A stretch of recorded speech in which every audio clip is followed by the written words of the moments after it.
pigeons everywhere.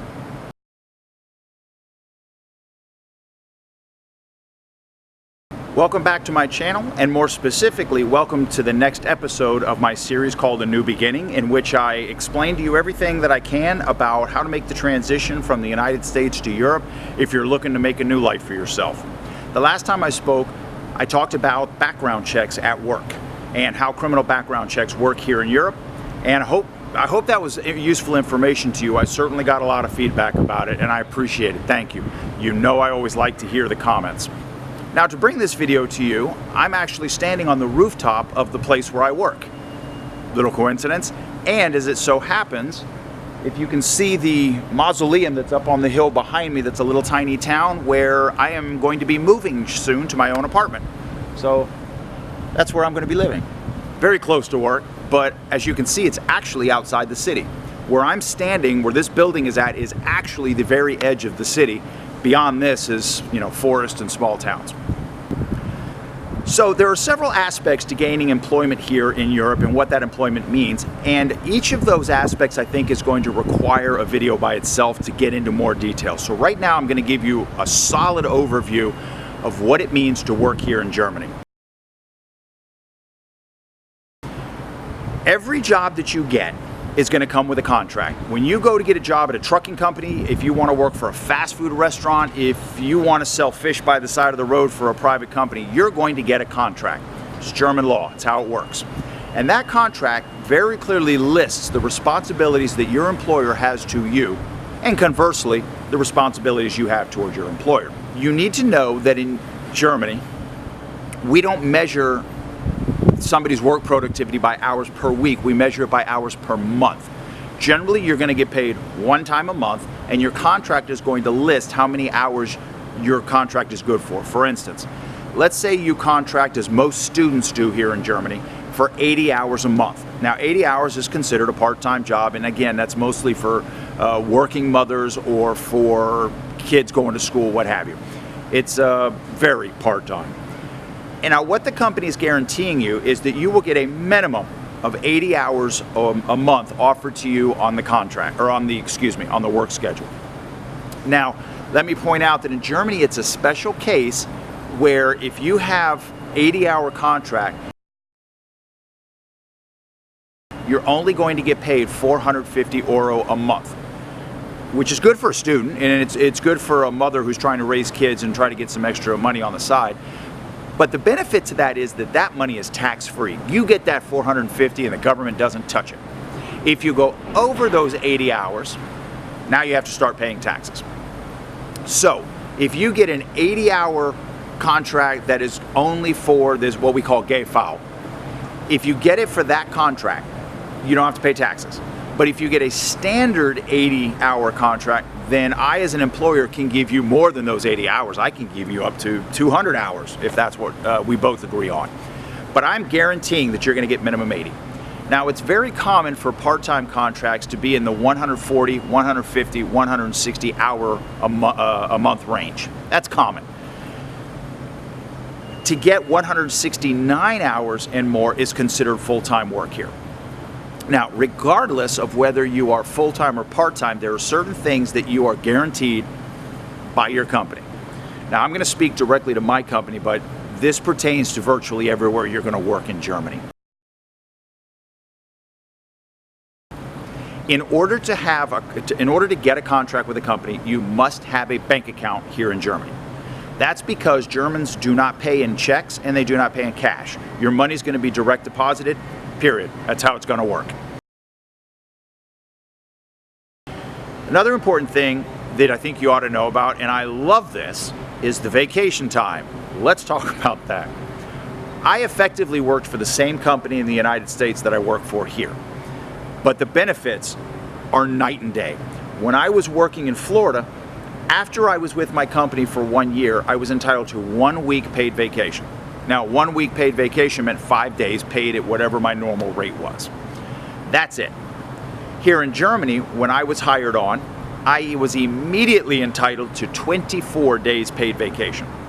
Now, 24, yeah, it sounds like 3.5 weeks, but it's really not. It's actually more than 5 weeks. Because in Germany, when we pay you for a week's vacation, we're not paying you for a 5-day work week, we're paying you for 7. So you're actually getting the weekends for free. So when we say we'll give you, let's say you take 5 days vacation, I as your boss give you the weekend before your vacation and the weekend after your vacation, which is very common, you're actually getting 9 days paid vacation for those 5. So if you take the 24 days that I get and you add the weekends in, all of a sudden it's closer to 42 days paid vacation. And in my situation, I worked because I needed to get ahead here in Germany. I needed to get established. So I didn't take my vacation for the first 10 months. Now here I am at the end of the year, because here we are, mid-October, late October, and now I have to take all my vacation in the next 2 months. So that's why in the videos, when you keep hearing me refer to, did that bird really fly by me? That's why in the next 2 months I have to take an awful lot of vacation time, which, you know, I certainly enjoy vacation, but I also enjoy working. So, 50-50. So you also ought to know that at the end of the year, whatever vacation you don't take, you lose. There is no rollover, and most companies aren't going to pay you for your vacation. So you take it or you lose it. Something else you might be interested to know is that we have, of course, mandatory breaks. You get 30 hours. If you work 6 hours, between 6 and 8 hours, you're going to get a 30-minute break. If you work between 8 and 10 hours, you're going to get, depending on your boss, you're going to get 45 minutes or an hour break. That's not paid. That is mandatory, and German inspectors will come to check to see if your company is allowing you to take your breaks. They're that serious about it. Now, in my company, in the building on which we're standing, we have an actual break room for our employees. We have showers, we have locker rooms, and that bird is staring at me. We have, I'm missing washing machines so that folks can wash their personal clothes or their uniforms, and we have a television and we have internet access in our break room. So it's actually very comfy. And I will tell you that my boss and myself are going to be spending some money next month to have our break room renovated, because we think it needs better furniture. We think the walls could be a better color. So we're going to make it even nicer, because the belief here in Germany is if your workers are comfortable and feel valued, they're going to give you a better work product. And that's what we're after, and from what I see, it does work. Now, in my view, if you were to ask me what the best part of working in Germany is, it's the health insurance. Hands down, no question. Before any German company will hire you, you have to have health insurance. Now, it makes it sound like it's your obligation, and quite frankly it is, but you're not paying for it. And it's a very different system than what was explained to me when I was younger in the United States. You know, everybody complains about European healthcare. Oh my God, if you knew how really good it was here, you would be marching in the streets in America to get it changed. This is what happens here. I will show you that I have on me today my health card. You go to one of about 30 different companies that offer health insurance here in Germany, and you sign up. They give you a letter. You take that letter to your company. Your company then processes that letter, and you'll never have another dealing with your insurance company, really. Anytime you need to go to the doctor, you simply go to the doctor of your choice. You pick any doctor in all of Germany, go to that doctor, give them your card, and they're going to see you. Now, the beautiful part is when you go to doctor visits, you don't pay a penny. Nothing comes out of your pocket. Absolutely nothing. If your doctor writes a subscription to a magazine, a prescription for medication, you take that prescription to the pharmacy, you show them your card, and that's the end of the discussion. They give you your medication. You don't give them a penny. Nothing. Now, I happen to have injured myself at work, and I'm going to be going for surgery tomorrow morning. And when I went and registered for my surgery, I simply gave them my insurance card, and that was the end of the discussion. I will never see a bill for that surgery. Now the question becomes, well, who's paying for it? Is the government paying for it? No, the government isn't paying for it, which again is one of those things they mislead you about in the United States. Here in Germany, you pay about, for me, 300 euro a month for insurance. My company pays a little more than that as well. They're basically matching it.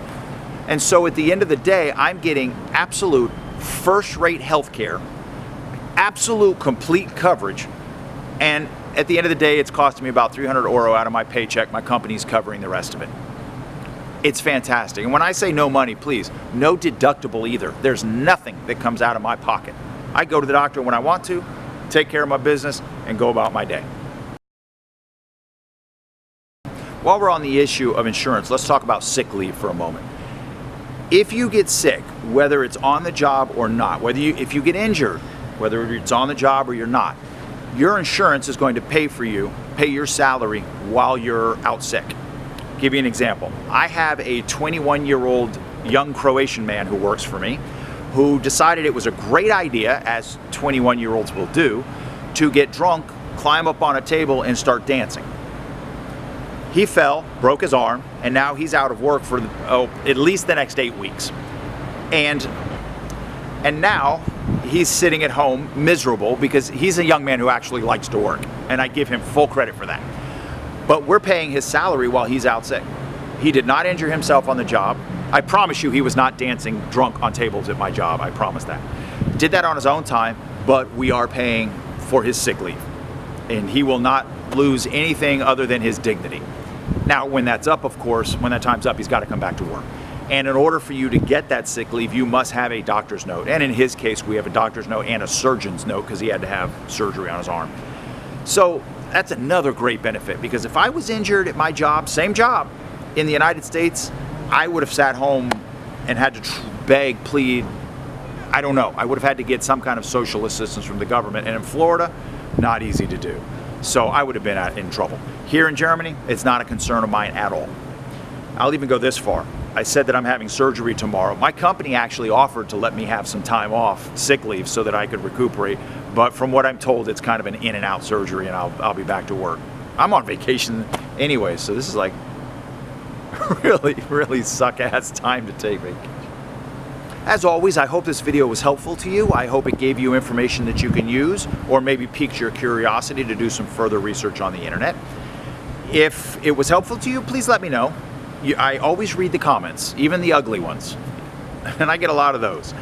And if there were things that you think I was missing or that you think I need to clarify, by all means, please let me know, and I will see what I can do.